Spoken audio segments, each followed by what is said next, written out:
Welcome to వికితా kitchen. నేను మీ వికిత.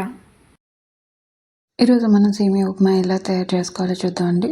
ముందుగా మనకి ఒక బౌల్ సేమియాని తీసుకుని ఈ విధంగా వితౌట్ ఆయిల్తో ఫ్రై చేసుకోవాలి. బ్రౌన్ కలర్ వచ్చిన తర్వాత, ఇలా వచ్చిన తర్వాత తీసి పక్కన పెట్టుకోవాలండి.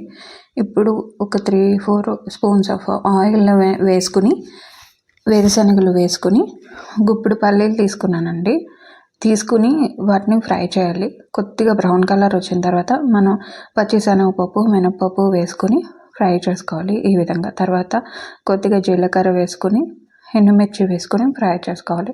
తర్వాత ఇందులోనే కొద్దిగా కరివేపాకు అండ్ ఒక ఆనియన్, ఒక 2 పచ్చిమిరపకాయలు చిన్న చిన్న ముక్కలుగా కోసుకొని వేసుకోవాలన్నమాట. దీంట్లోనే తగినంత సాల్ట్ అనేది వేసుకొని మనం వాటర్ వేసుకుని బాయిల్ చేయాలి. బాయిలింగ్ హీట్ వచ్చిన తర్వాత వాటర్ దాంట్లోకి సేమియా అనేది యాడ్ చేసుకోవాలండి.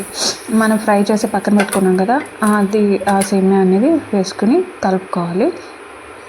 కాసేపు ఫ్రై అయిన తర్వాత ఇలా వాటర్ అంతా ఎవాపరేట్ అయిపోవాలండి. ఇంకా కొద్దిగా వాటర్ ఉంది, ఒక 5 minutes కుక్ చేసుకుంటే సరిపోతుంది.